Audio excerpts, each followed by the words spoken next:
This is Wadu TV. Truth and integrity.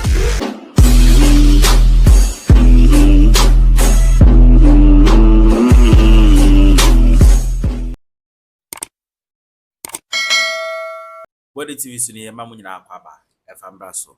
Na Blakk Rasta akasa de afa election sena aye koso wo Ghana.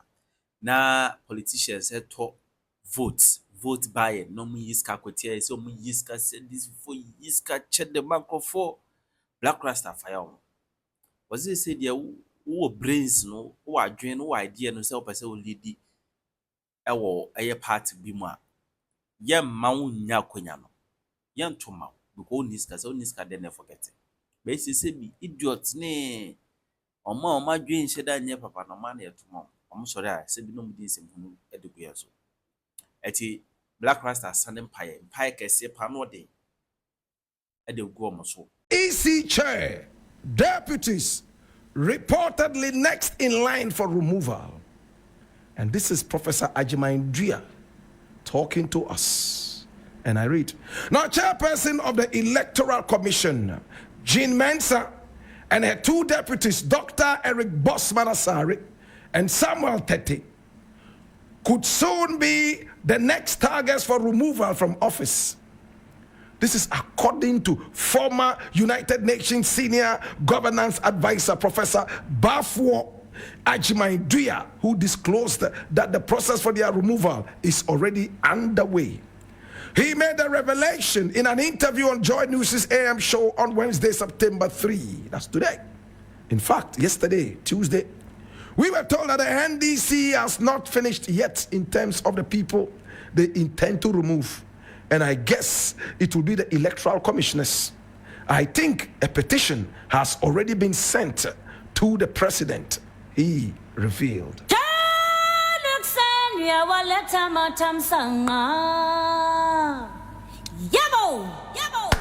Now, my brother, my sister,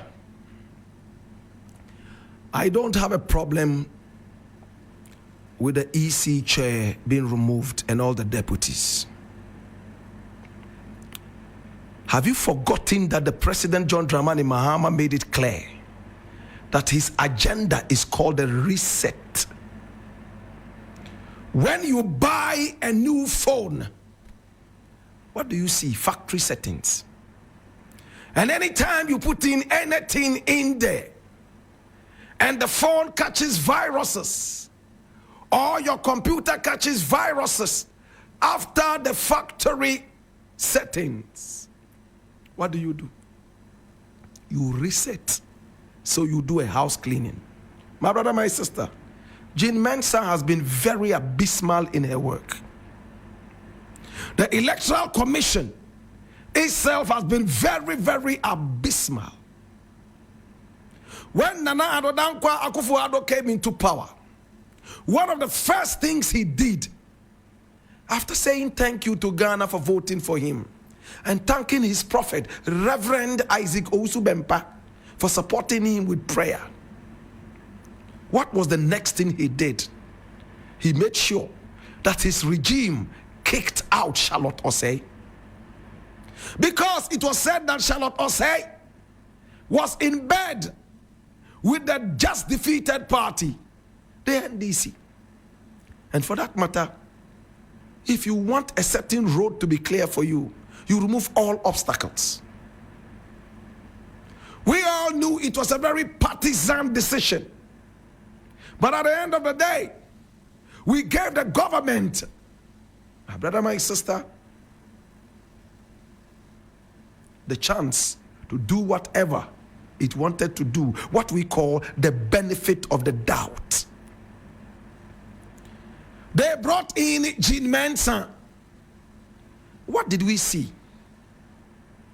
My brother, my sister, inefficient work.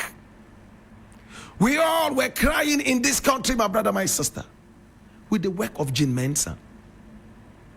My brother, if you know that you are fighting against a referee that is against you, you have to beat your opponent to pulp. In fact, to the point of coma, that you wouldn't need the referee to declare you the winner. My brother, if a boxer gets into the ring and he starts boxing and he knows the referee is against him, his only way out probably is to trounce his opponent to pulp until he comatoses in the ring. My brother, my sister, that was what Mahama did in the last elections. Mahama stood very firm against all odds. In fact, against the 13th player on the field of football. Those who know football know what I mean. When the referee is on one side, it means that the other side is only playing 11 against 12. But the referee alone is 2 players. Because he takes all the decisions. When you know that there is a referee against you, your best way out is to win beyond needing the referee to pronounce you winner. Can we go deeper? If Jean Mensa is the next person to be removed, I will be one of the happiest people. As long as it is legal and is taken through the right process, my brother, my sister, like the case of the CJ, the Chief Justice. If Mahama truly wants a reset, then for real, there are so many obstacles he needs to clear. First, they've been able to clear the obstacle of the looming danger from the dollar. At least, the city is still in a very good standing against the dollar. The economy is beginning to take shape. The government is not on a borrowing spree. It's rather on a business spree. That is a very positive thing. The next thing is to deal with the cockroaches and lizards who helped destroy the last government. And this is what I think Mahama is doing. If I were him, I would do the same. But I think we should find a way of choosing our electoral commissioner. It should be left to be very, very independent in the hands of probably the parliament. Or maybe the electoral commission itself. Do they have a board? Who qualifies to be a board member? Can those ones do the voting and choose who should be the electoral commissioner at the time, rather than politicians wholly handling everything? My brother, my sister, I think we need to look at it again. In the interim, I want to say congratulations to President Mahama for the recent agenda. Yes, the reset agenda. We want the nation to work the same way we gave Nana Addo Dankwa Akufo-Addo the benefit of the doubt. My brother, my sister, that is what we have to give to Mahama, so that at the end of the day we judge him by his actions and inactions. I leave it here.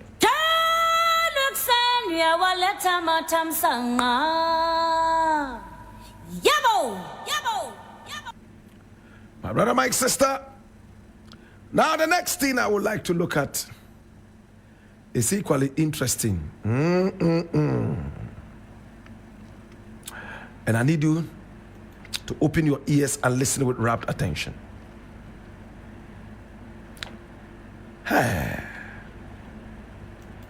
Interesting things are happening. Now there's a story here that says that I want to read that.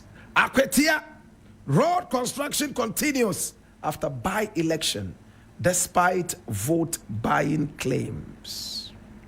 Now the Akwatia elections just ended. The NDC was said to have won. We were told that vote buying went on. My brother, my sister, how true is this?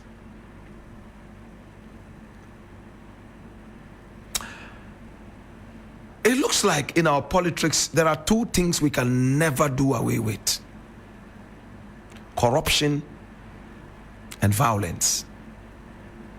Corruption in all its forms.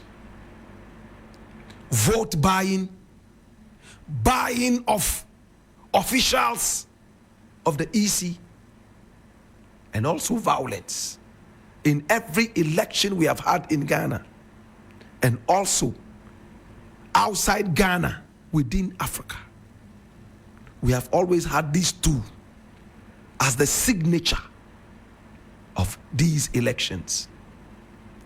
Can't we have an election without people punching each other? Can we not have an election that is devoid of violence?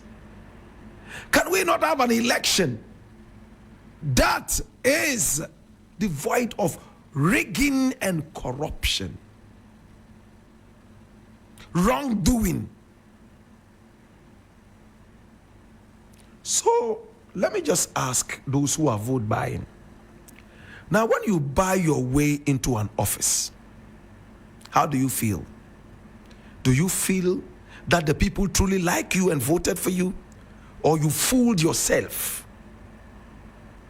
that you won an election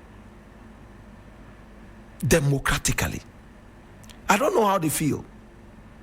My brother, my sister, in these times, it looks like we are in here for a big joke.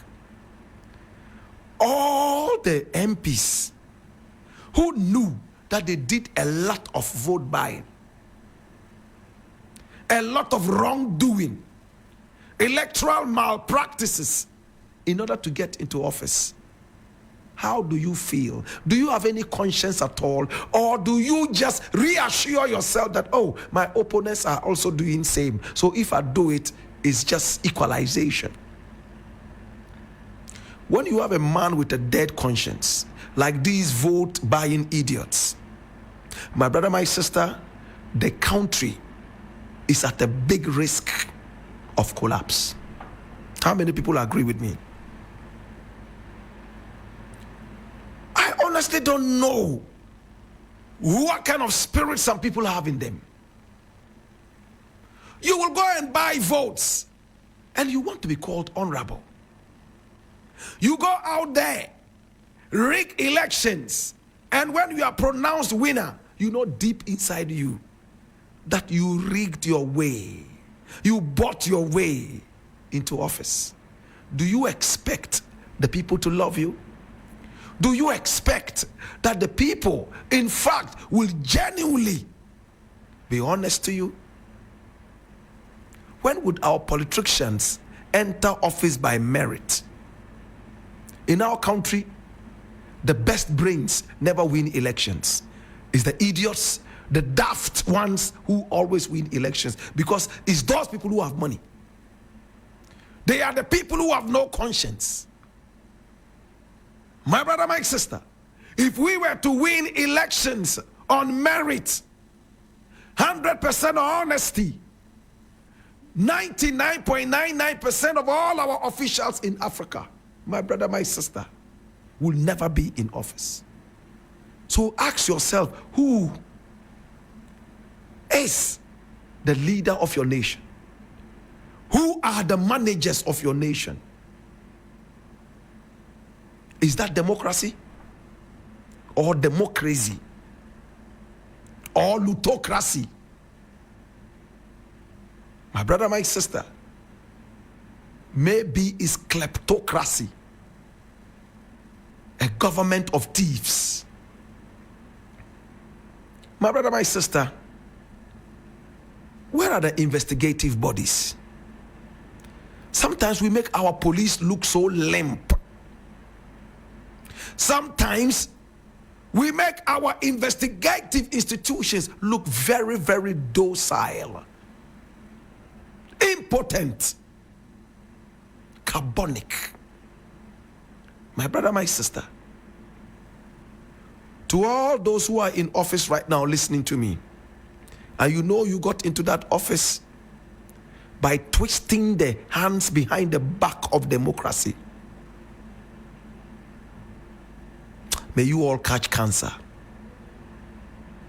May you have erectile dysfunction.